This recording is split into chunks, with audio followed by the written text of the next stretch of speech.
नमस्कार मेरे साथियों। आज मैं उस हिंदुस्तान के शख्स के बारे में चर्चा करने जा रहा हूं जिसका भविष्य का मिशन क्या था, योजना क्या था, जो राजनीतिक क्षेत्र में अपना अहम भूमिका निभाए है और शीर्षस्थ स्थान पर पूरे भारत के राजनीति में छाए हुए थे। मैं उन्हीं के बारे में आपके बीच कुछ विचारों को रखने जा रहा हूं, जिन्होंने बिहार को कायाकल्प किया और उनको मनुवादियों ने तरह तरह के षड्यंत्र रच करके उनके ऊपर, उनके विचारों के ऊपर हावी हो गए। अंततोगत्वा उनको पराजित करने के लिए अभी तक भी लगे हुए हैं, लेकिन सफलता हासिल नहीं हुए और आज भी वो अपने विचारों पर अडिग है और भविष्य में भी उनका विचार ऊपर तक जाएगा। ये मेरी अंतरात्मा स्वीकार कर रही है। तो चलिए मैं उस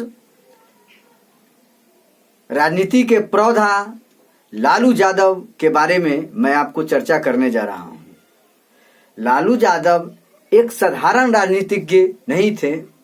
वो राजनीतिक क्षेत्र में अपने आप को जो परचम लहराए और गरीब गुर्गों के प्रति क्या उनका सोच था, दलित समाज के प्रति उनका क्या विचार था, उस विचार को समझने की जरूरत है। सबसे पहले तो मैं उस चरवाहा विद्यालय के बारे में चर्चा करूंगा और चरवाहा विद्यालय खोलने का उनका लक्ष्य क्या था। चरवाहा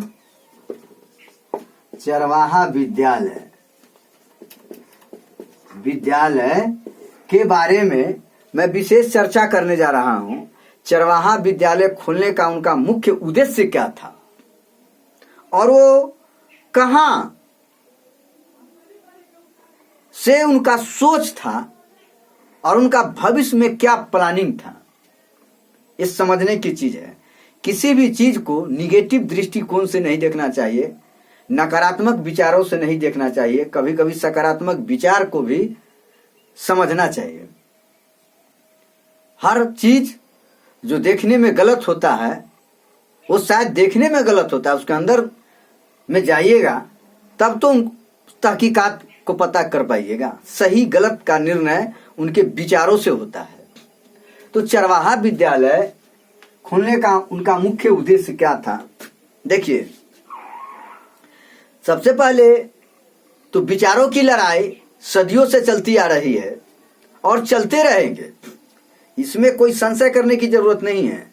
विचारों की लड़ाई जब तक सृष्टि रहेगी तब तक हर का अपना अपना दृष्टिकोण पैदा होते रहेंगे और हर दृष्टिकोण जो होता है वो हर मानव का अलग अलग होता है। सोचने का नजरिया अलग अलग होता है। जिसका दृष्टिकोण जितना बड़ा व्यापक होता है उतना ही अपना ऊपर स्थान को प्राप्त करता है। तो लालू यादव के बारे में हम आप संकीर्ण विचारधाराओं वाले सोच लेंगे। जो वो गलत निर्णय लिया, उस समय के महान क्रांतिकारियों में शुमार करने वाला नंबर 1 था। वो क्रांतिकारी विचार का अगर बिहार में प्रणेता को देखा जाए तो लालू यादव से बेहतर कोई नहीं था।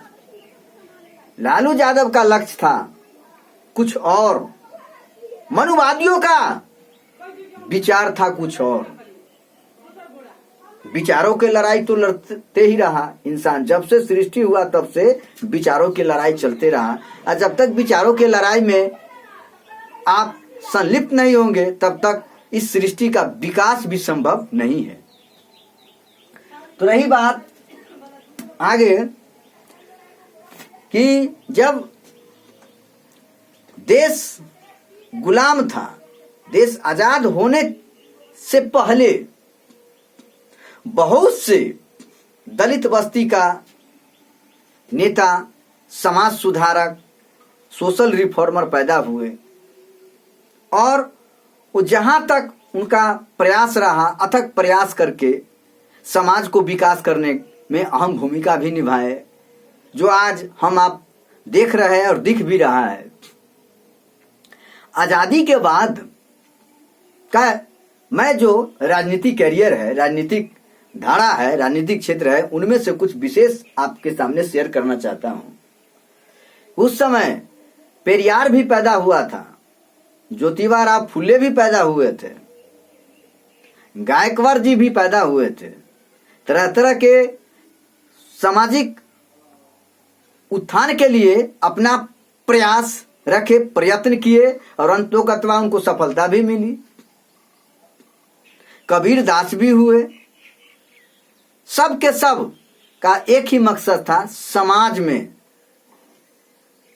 क्रांति हो, समाज को अपने दृष्टिकोण से हम ले चले, समतामूलक समाज को जन्म दे, बंधुत्व की भावना को पैदा करना था। लेकिन सफलता मिली, जो सफलता मिलनी चाहिए वो सफलता नहीं मिल पाया। तो आज समाज में हम देखते हैं कि समाज से वंचित, इस वंचित जो था, वंचित वर्ग, जिसको आप अछूत कहते हैं, अनटचेबल कास्ट कहते हैं, जिसको समाज में कोई मान सम्मान की नजरिया से नहीं देखा जाता है, सामाजिक रूप से, आर्थिक रूप से, मानसिक रूप से, शारीरिक रूप से, हर तरह से उनको हीन नजर से देखा जाता है।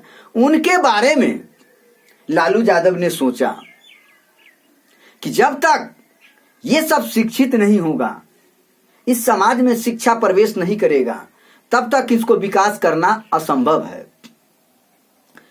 और आजादी के बाद इतना बिहार जकड़ा हुआ था, आजादी के बाद बिहार इतना जकड़ा हुआ था कि कहना बड़ी मुश्किल था। उस समय जो सवर्ण जिसको कहते हैं, जो आज राजपूत, बाभन, भूमिहार, कायस्थ के नाम से जाना जाता है, इन सबों के बीच जो दलित बस्ती का उठा हुआ इंसान था, वो नहीं बैठ सकता था, नहीं उठ सकता था, अपने विचारों का आदान प्रदान नहीं कर सकता था, केवल पशु के तरह ही जिंदगी उनको जीना था।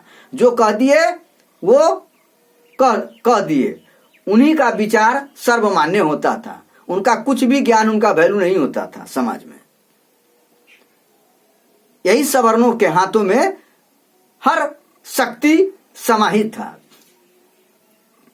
तो मनुवादी विचारधारा का था, मनुवादी, ब्राह्मणवादी कूट कूट करके भरा हुआ था। उसके बाद देश आजाद हुआ, देश आजाद हुआ, फिर भी वही स्थिति था।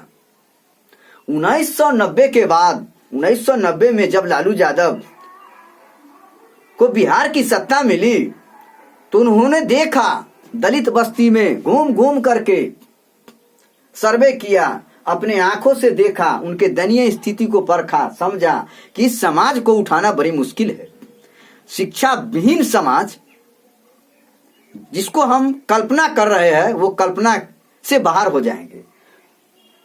तो स्कूल में, विद्यालय में भी जातिवाद इतना कुट कुट करके भरा हुआ था कि दलित बस्ती के बच्चा को उस समय टीचर भी उस नजर से देखते थे। बहिष्कृत अलग बैठाया जाता था, अलग उसकी व्यवस्था किया जाता था, सही से शिक्षा नहीं ले पाता था, न खाने की व्यवस्था थी, न रहने की व्यवस्था थी, न कपड़ा लत्ता पहनने की व्यवस्था थी। इस तरह से उनका सर्वांगीण विकास करना बहुत मुश्किल था। तो उन्होंने कदम उठाया चरवाहा विश्वविद्यालय का, चरवाहा विद्यालय खोलने का उनका लक्ष्य था कि जो दलित बस्ती से, जो गिरा हुआ समाज है, पिछड़ा हुआ समाज है, उस समाज के बच्चा पशु से संबंध रखता था, चरवाही करता था, घास गढ़ता था, भूसा गढ़ता था, इस तरह से कृषि के कार्य में संलिप्त था, वही सब संलिप्त होता था। शिक्षा से वंचित था, शिक्षित होगा तब न कृषि कार्य के लिए सुपीरियर होगा, इनका लक्ष्य था। तो उन्होंने सोचा कि नीचे तबकों के बच्चों को किस तरह शिक्षा दिया जाए। तो उन्होंने यह सोचा कि ये पशु भी चराएगा, पशु के सेवा करेगा, खेती गृहस्थी भी करेगा और शिक्षा से भी इसको परिचय कराया जाएगा। इस मिशन को दिमाग में रखते हुए उन्होंने चरवाहा विद्यालय की स्थापना किया। चरवाहा विद्यालय का मापदंड तैयार करवाया कि वो बच्चे के लिए भोजन की भी व्यवस्था किया जाए, टाइम से भोजन भी दिया जाएगा और उसके साथ साथ शिक्षा भी दिया जाएगा, तब जाकर के समाज ऊपर उठेगा। लेकिन उस समय मनुवादी व्यवस्था को यह विचार देखा नहीं गया, सहा नहीं गया। इस विद्यालय को, इस सिस्टम को वो सफल नहीं होने दिया। 113 विद्यालय को खोलने का आदेश दे दिया था। उसके बाद और 2 साल बाद 1992 में 79 विद्यालय और खोलने का मतलब कि आदेश दे दिया गया था, ताकि हमारा समाज शिक्षा को पाकर के अपने अधिकार, कर्तव्य और निर्णय लेने की क्षमता पैदा हो। जब तक शिक्षित नहीं होगा तब तक अपने अधिकार और कर्तव्य को वो नहीं समझ सकता था। इस तरह का उनका विचार था। तब जाकर के चरवाहा विद्यालय को मतलब खोलने का आदेश दिया और अंत में चरवाहा विद्यालय खुलवाए भी, चला भी। उनका मुख्य लक्ष्य था, क्या लक्ष्य था कि गरीब से गरीब बच्ची, जो हम देखे हुए हैं 1990 से पहले हमने देखा है कि हर दलित बस्ती का स्त्रियां जो होती थी, बहू बेटियां होती थी, वो घास करती थी, मवेशी के लिए चारा की व्यवस्था करता था। उस समय अशिक्षित समाज था। उस समय लालू यादव को कैसा बिहार मिला जिसको कल्पना करना बहुत मुश्किल है। और आज तो बिहार को यहां तक ला करके खड़ा कर दिया। जो मनुवादी को खल रहा है कि ये जब पढ़ लेगा, लिख लेगा, शिक्षित हो जाएगा तो ये हमारा विचार को कुचल देगा। और आप कहते हैं कि लालू यादव गलत था। लालू यादव क्या गलत था? 1990 से पहले का बिहार की दशा को देखिए, समझिए। और आप कह देते हैं लालू यादव चारा घोटाला खा गया, चारा घोटाला करने के लिए चरवाहा विद्यालय की स्थापना कर दिया। ये मनुवादियों की साजिश है। हम समाज में भी देखते हैं कि एक दलित बस्ती का बच्चा पढ़ा लिखा होता है, उसको सवर्ण ऐसा मतलब उस पर शिकंजा कसता है ताकि ये उभरे नहीं। उसको दबा करके इतना आर्थिक रूप से, मानसिक रूप से परिताड़ित किया जाता है कि वह पुनः जो बाप दादा किया है उसी में वो विलीन हो जाता है, असहाय हो जाता है, सह नहीं सकता है। और लालू यादव उस मां के गर्भ से पैदा हुआ था कि लाख मुसीबत आने के बाद भी, विपरीत परिस्थिति में भी इस समाज को यहां तक ला करके खड़ा कर दिया। और आप कहते हैं कि लालू यादव गलत है, लालू यादव का विचार गलत था। अरे पहले एक ही सवर्णों में शिक्षा का व्यापक स्तर बना हुआ था, वही शिक्षा हर घर में जाकर के फैलाया तो शिक्षा के महत्व को हीन कर दिया। लालू यादव के विचारों को समझने की कोशिश कीजिए।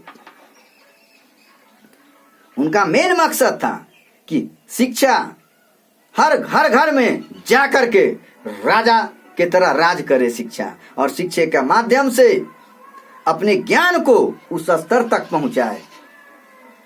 आज भी देखिए ना, यही हाल किए हुए हैं। लालू यादव का सोच यहां थोड़े न था। 1976 में LLB की उपाधि हासिल किया था। इतना असाधारण व्यक्ति नहीं था, वो बहुत असाधारण व्यक्ति था। यदि चाहता तो एक पर एक डिग्री हासिल कर सकता था, लेकिन वो अपने मेहनत और दम के बदौलत शिक्षा लिया। वो पेरियार के सिद्धांत को फॉलो करता था। वो भीमराव अंबेडकर के विचारों को ऊपर तक ले जाना चाहता था।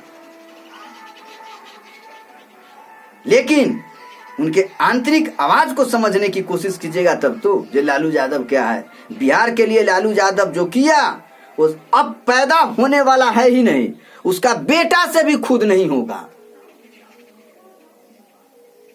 उनका दिव्य दृष्टि क्या था, उनका सोच क्या था, प्लान को समझिए ना, विचारों को समझिए। मैं लालू यादव को मान सम्मान के नजरिया से नहीं देख सकता हूं, उनके विचारों को मैं बहुत मान सम्मान देता हूं, और जब तक मेरी अस्थि चर्म रहेगी मैं उन विचारों को नतमस्तक होते रहूंगा। जय हिंद, जय भारत, जय बिहार।